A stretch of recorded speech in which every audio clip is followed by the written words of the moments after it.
are liars. So when the Creator sent the prophets and messengers, he differentiated them from the rest of the people in order for you and I to know which one is a messenger of the Most High, which one is a fake one. For example, the true messengers of God, they come with the prophecies, they come with the miracles, they come with the same teachings, even though they never met each other. For example, let me just give you an example, quick one.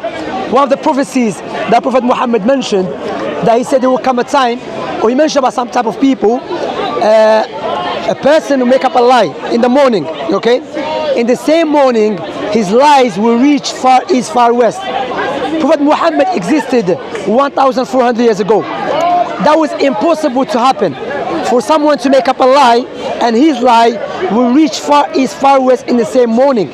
You know, because back in those days, to travel from London to Cardiff would take us 3 days, let alone for my lie, okay? Now, can we verify this speech of Prophet Muhammad if it's true or not? Yes. Now in our time, make up a lie, put it on Instagram, Snapchat, Facebook, Twitter, will go everywhere.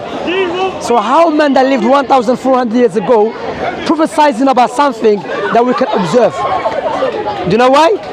Because he said the knowledge that he has is from the Creator, and that we are here for a purpose, and that this life is a test, and one day we're going to die and we'll return to our Creator to judge us according to our actions.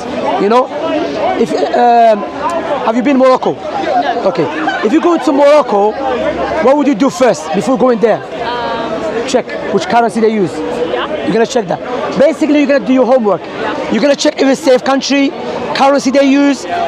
So you will not say, when I get there, I'll come to know. No, you do your homework. Likewise, we're going to die and we're going to leave this life. So we have to ask the questions. How we got here? What is our purpose of life? Why we have to die? And these questions, no one have answered it in details like the prophets and messengers, especially in the Quran. Prophet Muhammad, because he came with the last teaching, he explained to us how we got here, what is our purpose of life, why we have to die. Have you asked these questions to yourself before? Yeah. Of course, no doubt. You know why you have to ask this question? Because you have something called, in Arabic we call it al-fitra. Fitra means natural inclination.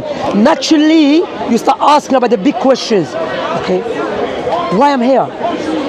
What is my purpose? Am I just here to eat and drink and go clubbing and smoke, or I'm here for greater wisdom? So when these questions come to you, because you have something called natural inclination, likewise you sound reasoning. But those questions, as I've said, science cannot answer it. Whereas in the Quran, the Quran says we have created you. One of the reasons, the wisdom behind it, for a purpose of to worship the Creator. Likewise, as a test. Likewise, for the Creator to implement His names and attributes. Attributes of mercy, of love, of anger, of justice, of wisdom, of highness, you know. Likewise, to recognize one another. Is that clear what I said so far? Yeah. You know, let me give you an example. By the way, firstly, before I give you an example, do you believe there is a Creator? Yeah. Okay. So now, if I give you £2 million as a gift, I say, you know what? I'm having a nice conversation with you. I'm a billionaire. Don't ask me why. I'm a billionaire. I have too much money. I just want to give it away. I will give you £2 million as a gift. What would you say to me at least? Thank you very much. Would you remember me all the time? Of course, £2 million. Yeah. You know, you're gonna have a nice car. You're gonna remember Shamsi. Nice house, Shamsi.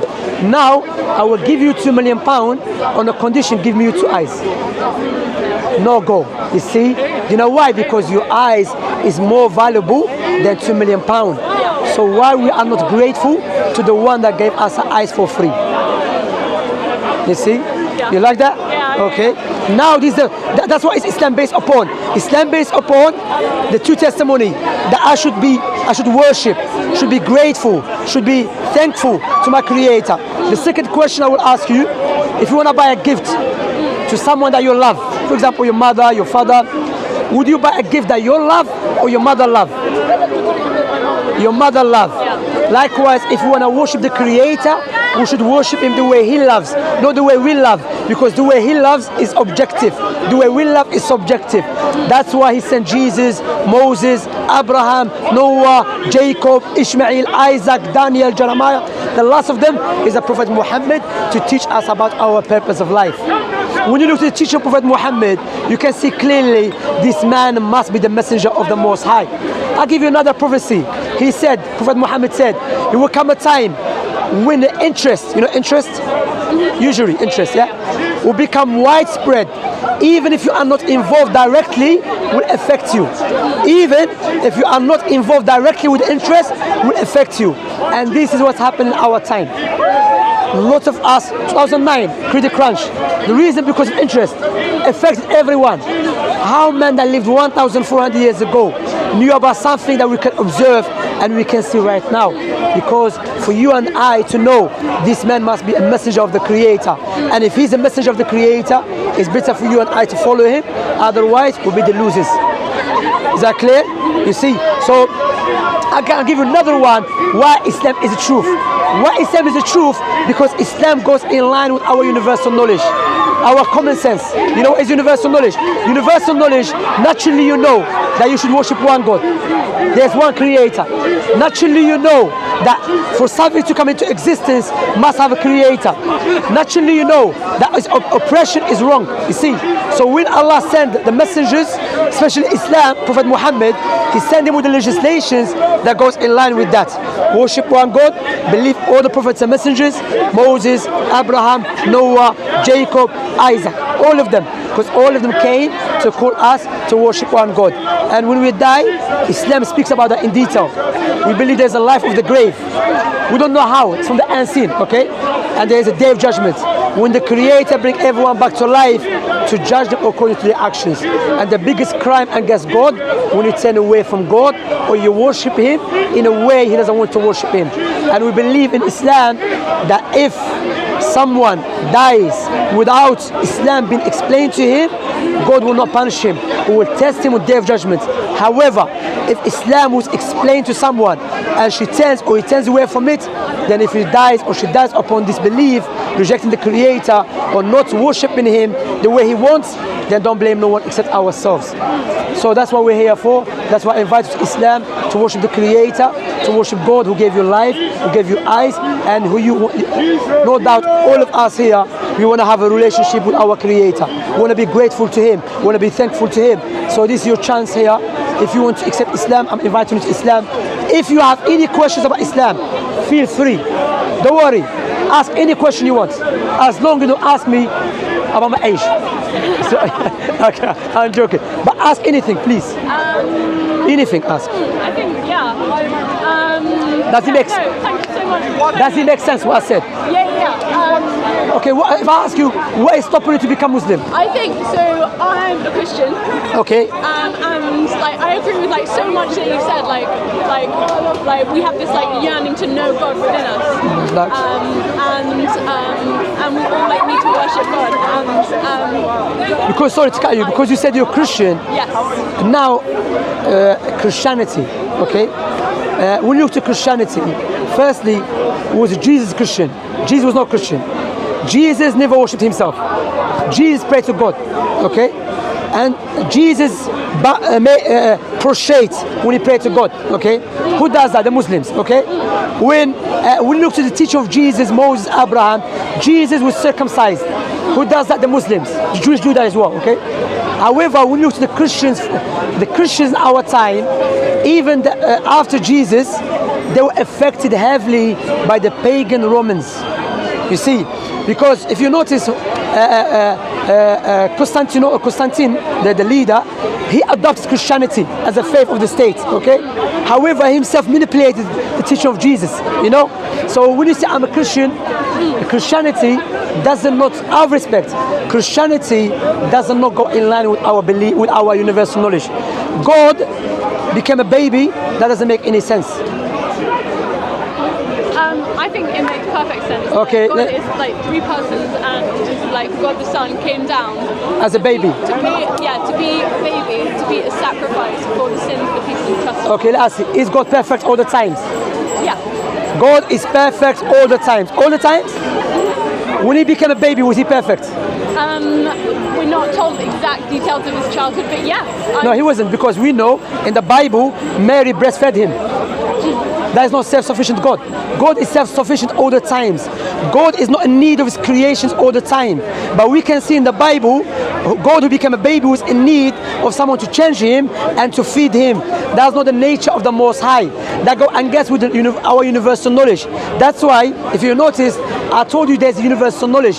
Where is universal knowledge? You don't have to be Christian or a Muslim or atheist to know it. Naturally we know it. That is illogical, impossible for something to be perfect all the times and imperfect at the same time. Likewise, it's irrational to say God become a baby. Do you know why? Because by definition God is not a human being.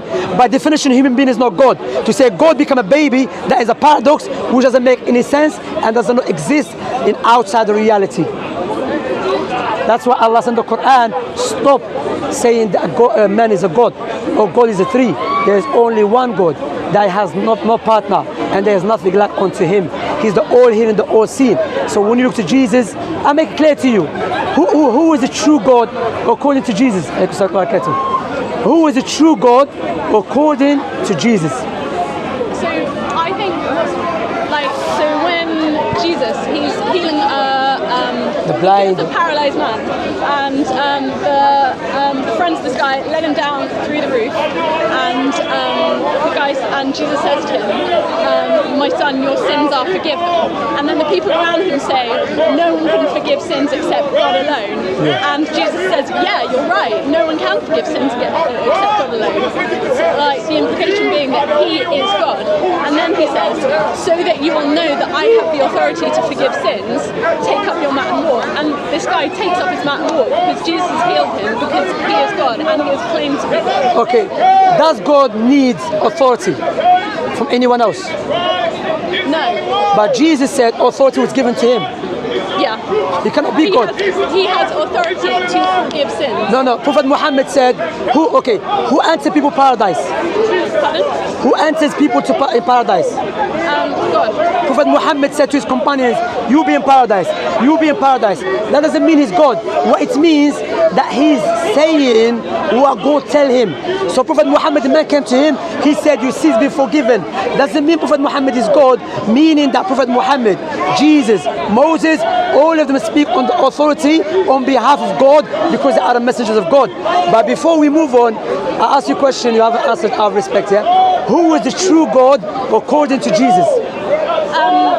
Both God the Father and himself, God the Son. Jesus said the only true God. Jesus said that, yeah? The only true God is the Father. He never said him. So by forgiving that guy's sins and saying only God can forgive sins, and also saying that he is forgiving sins, No, but saying, I am God. No, but he said the only true God. Okay, Jesus said the only true God is the Father, not the Holy Spirit, not the Son. That clearly he cannot be the same God who is who you claim. Because I'll give you another one. Does God know everything all the times? So yes, but sometimes he voluntarily limits his power. When he came down to earth as a man, so He limits his power. yeah, he limits That's contradiction, his power. though. He voluntarily limits his power some other time. But it's contradiction. No, it's not. Shall I tell you why? Is God all powerful all the times? Yes, but sometimes he chooses to limit that power. But that go against all the times. Like human form. But that go against all the times. If you tell me I'm perfect all the times, then you say I choose to make mistake. That's contradiction. Because by definition, if you say all the times is perfect, you are negating to be imperfect any times. So if you say I'm perfect all the times, then you said willingly I became imperfect. That's contradiction. You are contradicting yourself. So you cannot say you are, because meaning that's why we say God has no beginning, no end. His perfection, perfect all the times. Today, yesterday, in the future, after the creation, all the times. So that's why, look, what you do in our respect, you are struggling because you believe in something in a book will go against your universal knowledge. So what you do when you try to fight against universal knowledge, which the Creator has given you to believe in a book that we don't know who wrote. That's what you're doing, seriously. You know, John, Mark, Luke, Matthew, is a different subject. A lot of them wrote things about Jesus which we don't know if Jesus said it or not. You know? Jesus wasn't even Christ's name. Yeah, that's true. That's true. No one named Jesus did anything written in the Bible. So no, my point here is, look, my point is, Gods are there. my point here is that there's, when you look to Jesus' teaching, Moses, Abraham, Noah, Jacob, all of them called to worship one God. Never Moses or Abraham or Jacob or Daniel said believe there's three God, three in one. None of them said that. They all believed in Yahweh. Daniel. They all Sorry, believed yeah. in Yahweh, right? I'm coming, yeah? 1 second, you're here. So do you understand that? That's why what distinguishes Islam from any religion or any way of life or any ideas, Islam goes in line with our universal knowledge. Who gave us the universal knowledge? The Creator. So the Creator, to make it clear, imagine I make a phone. Or no one made a phone before me. And you find the phone, and I say, I made it. You say, okay, Shamsi, you made it? I say, yeah. I say, take the menu and you follow it. When you take the menu, the guideline, clearly the guideline doesn't go in line with the phone. You're gonna come back to me and say, Shamsi, you haven't made it. Then you come to Muhammad, and Muhammad gives you guideline which go in line with the phone. You know, think, hold a minute, he made it. You see, when you look to the teaching of Islam, it goes in line with our universal knowledge. But when you look to the other books which claim to be from God, doesn't not go in line with our universal knowledge. Go against it. But God is the most wise. He will not create you with something, then send something go clear against it. Rather, He will create something like a Wi-Fi and a router. Connect. You see? Do you agree with that? You see? Islam, universal knowledge, goes in line with the Quran. God is perfect, shows prophets and messengers, He sent them. No God became a baby and so on. I have a question that nobody can No, I spoke to you before. We're not interested. speak to me again? Yeah. What do you think what I said so I far? don't want to talk to you. I think there's a lot of smart stuff in there, but Think about it. How come you Try don't to wanna think talk about to it, me? study it, read it, because you know want me to talk, you all the prophets and messengers. Let me give you one example. That Prophet Muhammad, he was not anti-Christ. Shall I prove that to you? Prophet Muhammad was in Medina. Medina is a place where he migrated. Yeah, he was defending Jesus, even though he was not getting nothing from it. Meaning in Medina, if he was a false prophet, he would have agreed with the Israelites who said Jesus was a bastard man, evil man, or he was and he was not a true Messiah. If he was a false prophet, he would have agreed with them to gain more followers. But what he did, he said no, Jesus was a true Messiah. He was born without a father. His mother was a truthful woman. Why he's going to defend someone in a city when there's no need for him to defend? Rather, by defending that man, he's going to lose more followers, not to gain more followers. Because to show you Prophet Muhammad does not speak from his own desires. He speaks from the revelation. Allah will send him to defend this man because he's a prophet of me, like you are prophet of me. And both of you defend each other. See that? Makes sense? Sorry, I can't check that. oh, I'm so sorry. No problem at all. Talk to me.